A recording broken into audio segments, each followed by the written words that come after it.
Is Star Wars sequel a classic sequel, or no force in that one? Well, want to know what I want to say about? Well, let's go find out on DPR.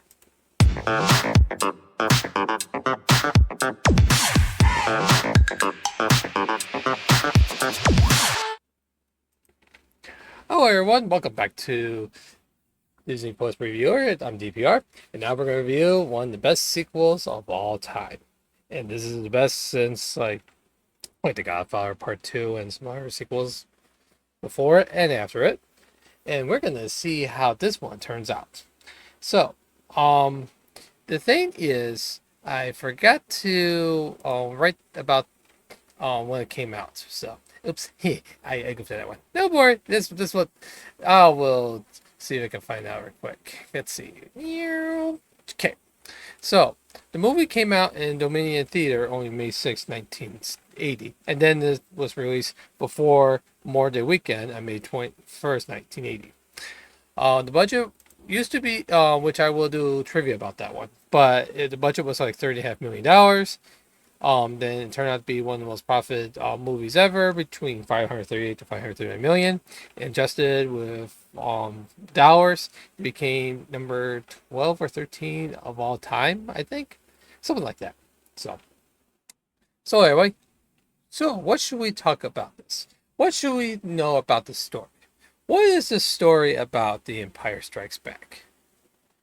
Well, let's go do it. Now, the thing is about the sequel is that people thinking that this may fail, just like the last movie, turns out to be a success in full strength because they did such a damn good job about how they do with everything they did for not only for the script part and also the directing part. Even though George Lucas said, I'm not sure if I want to direct another one after my stress I did for Star Wars. So they got someone else doing it. So let's go find out about that, shall we? Here we go. Another tale from a galaxy far, far away. In the fiction universe ruled by the Galactic Empire, despite losing the Death Star on the last movie, they're on the defensive to search the Rebel Alliance and end the conflict war. After 3 years from the loss of the Battle of Death Star, Rebel Alliance is hit all over the galaxy, and Darth Vader and the Empire eager to find not only Luke Skywalker but the rebels as well. So the Empire dropped probe droids all over the universe in order to find them. Meanwhile, the rebels are doing their best to keep them hidden from the Empire and trying to win their war. Unfortunately, on the side part, Luke was trying to check on something, and then a creature that looks like a Yeti took him, so he was missing. So Han Solo was like, "Well, guess what? I gotta look for my buddy." So that's what he did.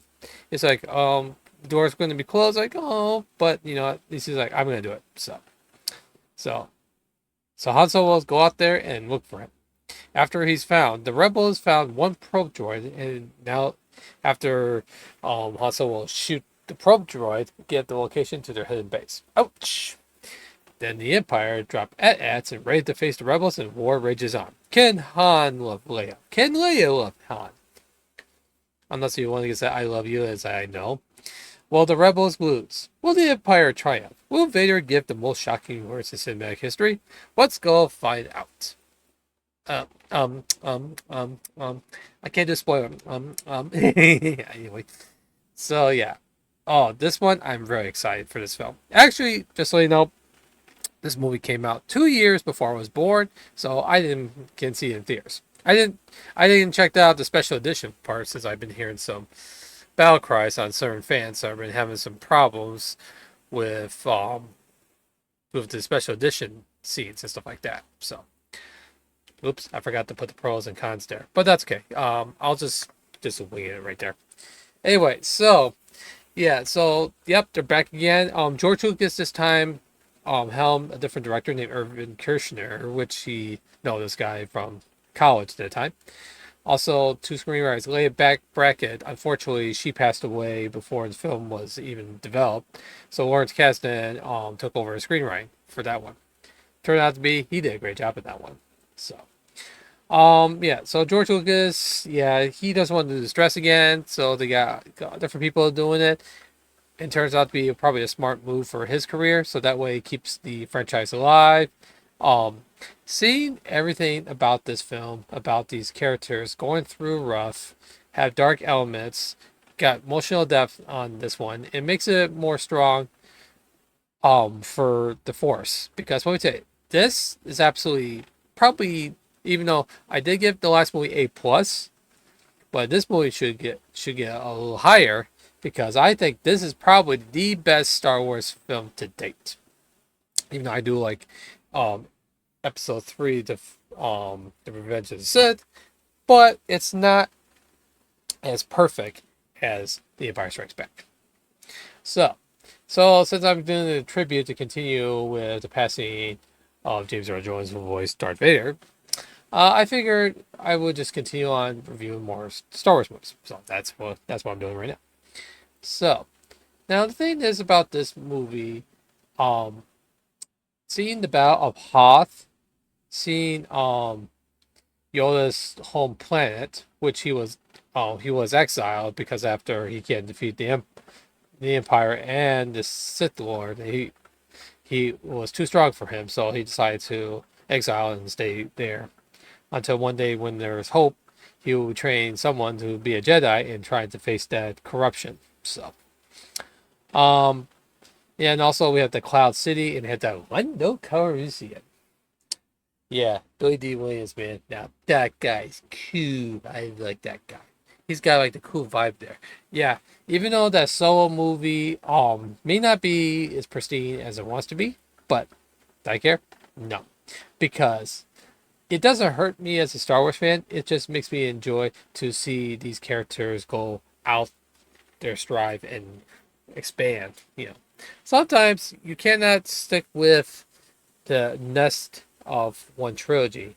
Sometimes you have to get out nest and spread around and try to grow programming, especially like cartoons and live action TV shows and stuff like that, which we'll be reviewing that very soon.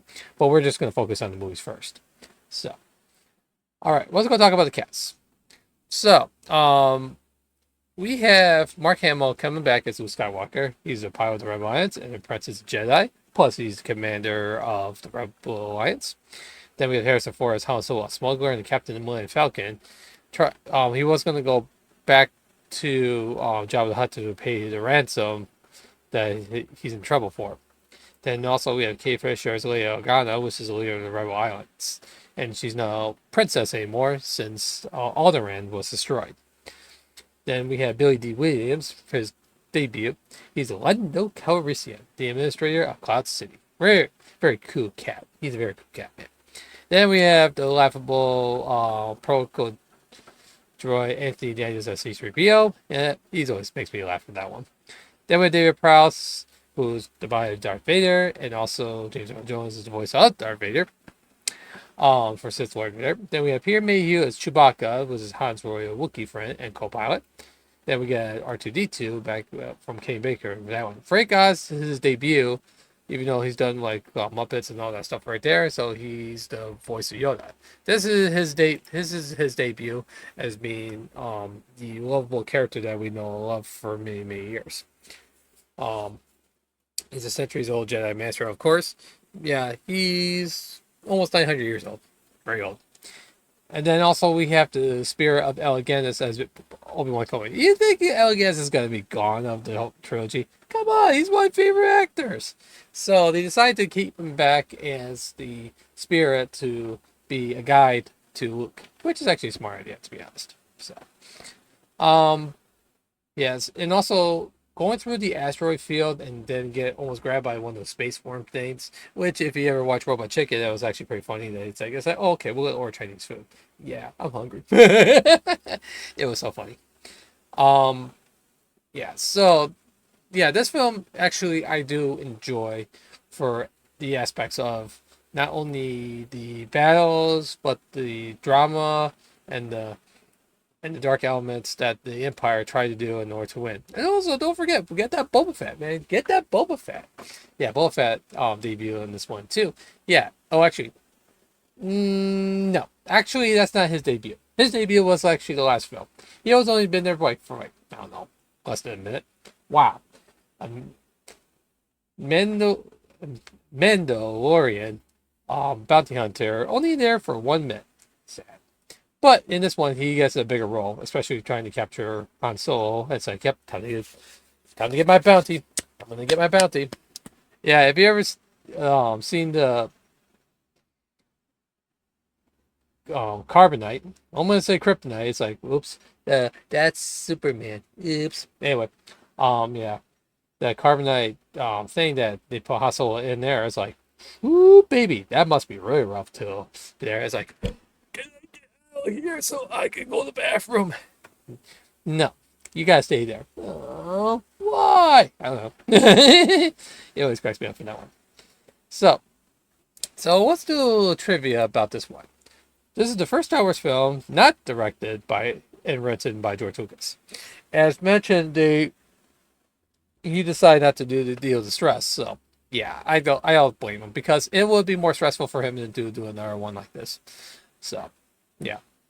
The original budget was $8 million, but unfortunately, with other things and different costs, it rise to 30.5 million. So yeah, Fox was not very happy about that, but oh well, who cares?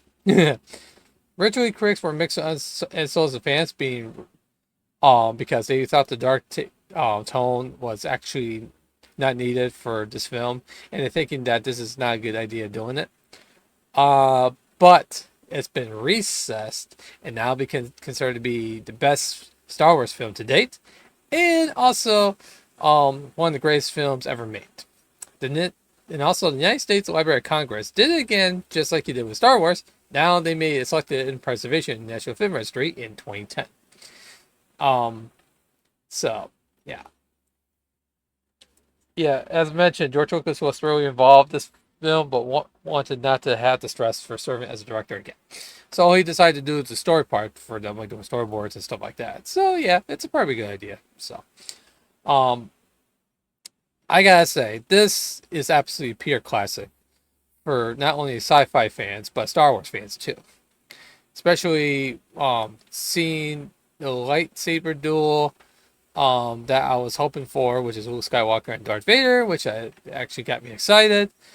And then Vader was talking to okay, they did not okay, those two actors did not know what happens.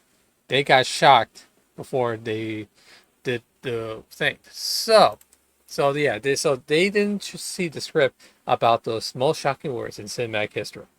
So Vader blab out, and I'm gonna spoil that for anyone who didn't spoil it there. Um, Luke, I am your father. Oops! Spoiler alert! Now everyone's pissed at me because they wanted to go see that movie there. He sucks. Anyway, let's get to you.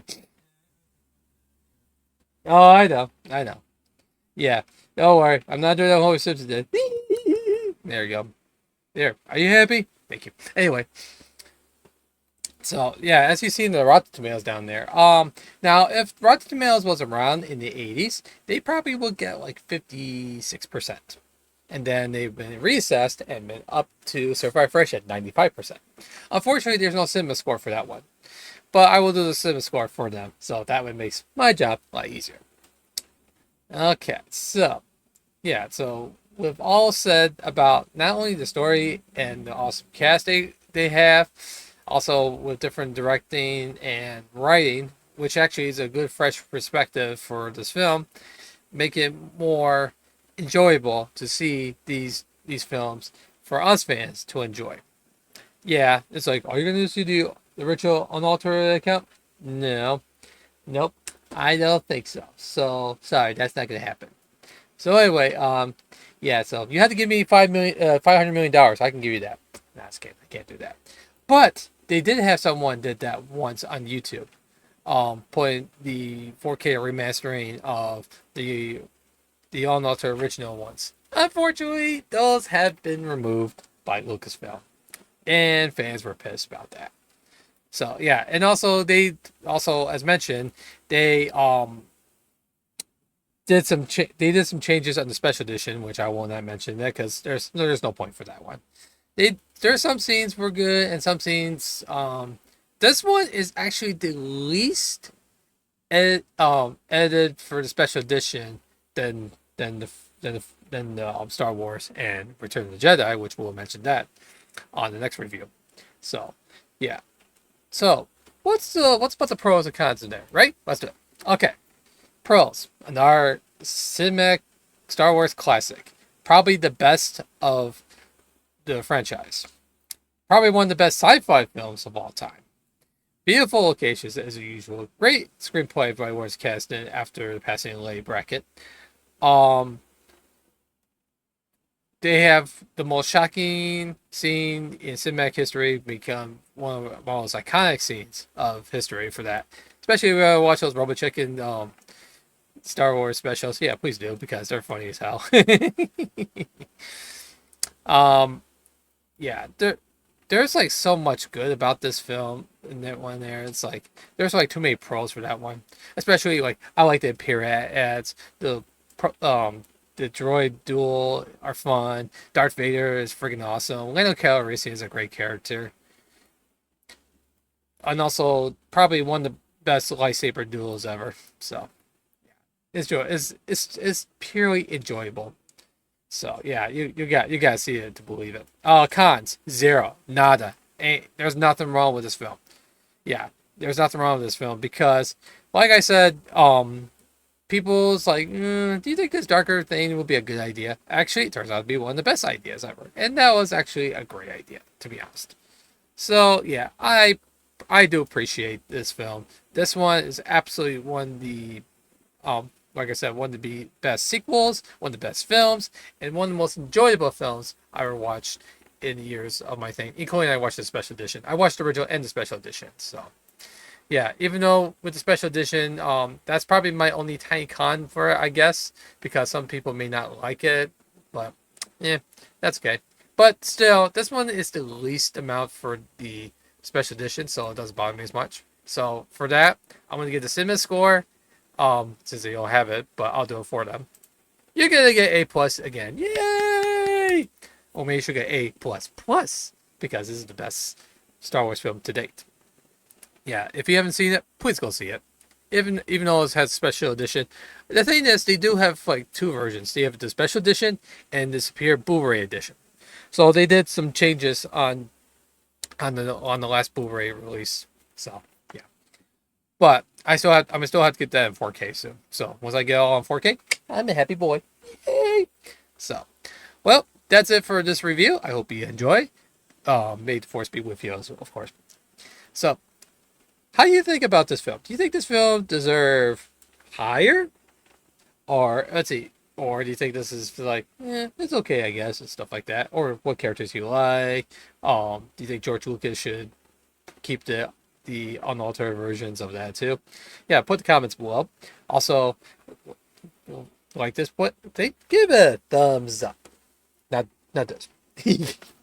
And also subscribe to my channel and press the notification button so you can see videos like this. So, may the force be with you again. May the dark side be with you. Rest in peace, James Earl Jones. Stay awesome out there. And I hope you all enjoyed my review. There'll be more reviews like this, so stay tuned. Take care, everyone. Have a good day or evening, depends on your location. And I hope to see you real soon on the next video. Take care, everyone.